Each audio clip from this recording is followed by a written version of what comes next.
পূর্ব নির্ধারিত সূচি অনুযায়ী ঢাকায় এশিয়ান ক্রিকেট কাউন্সিল এসিসির এজিএম হবে কাল। সেপ্টেম্বরে অনুষ্ঠেয় এশিয়া কাপ নিয়ে চূড়ান্ত ঘোষণা আসার কথা এই সভা থেকে। রাজনৈতিক বৈরিতার কারণে এই সভায় আসতে অস্বীকৃতি জানিয়েছে ভারত। অনলাইনে সভায় যুক্ত হওয়ার সম্ভাবনা শ্রীলঙ্কা, আফগানিস্তানের।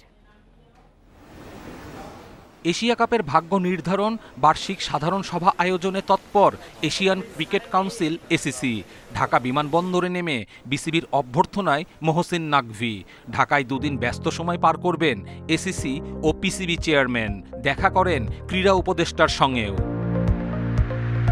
এসিসি বার্ষিক সভার নিয়ম অনুযায়ী এশিয়ার টেস্ট খেলুড়ে 5টি দেশের অন্তত 3টি দেশ ও এশিয়ার সহযোগী 10টি দেশের উপস্থিতি বাধ্যতামূলক।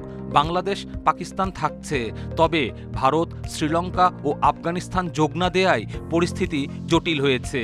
যদিও আফগানিস্তান ও শ্রীলঙ্কার সাথে যোগাযোগের চেষ্টা বজায় রেখেছে এসিসি। শেষ পর্যন্ত আফগানিস্তান না এলে সভা আয়োজনে শঙ্কা থেকেই যাচ্ছে। দেশগুলোর ক্রিকেট বোর্ডের প্রতিনিধিরা না এলেও আফগানিস্তান, শ্রীলঙ্কা ও ভারতের প্রতিনিধিরা অনলাইনে যুক্ত হবে কিনা সেটাও পরিষ্কার করেনি এসিসি। এদিকে ঢাকায় সভা হলেও এই বিষয়ে আনুষ্ঠানিক ঘোষণার এখতিয়ার রাখে না বিসিবি। এসিসি থেকে আমাদের কাছে প্রপোজাল এসেছিল যে আমরা এই এজিএমটাকে হোস্ট করতে চাই কিনা। আমরা অ্যাজ এ হোস্ট আমরা এগ্রি করেছি এবং এসিসি প্রোগ্রাম এসিসি আমরা তাদেরকে লজিস্টিক্যাল সাপোর্ট করছি এখানে। This is the only thing we are doing. এর আগে আমরা কখনো এজিএম হোস্ট করিনি, সো আমরা চেষ্টা করব আমাদের বোর্ডের সকলে মিলে, আমাদের দেশের সকলে মিলে একটা ভালো এজিএম যাতে হয়। এসিসির অ্যাসোসিয়েট বেশ কিছু দেশের অংশগ্রহণের ব্যাপারে সবুজ সংকেত মিলেছে।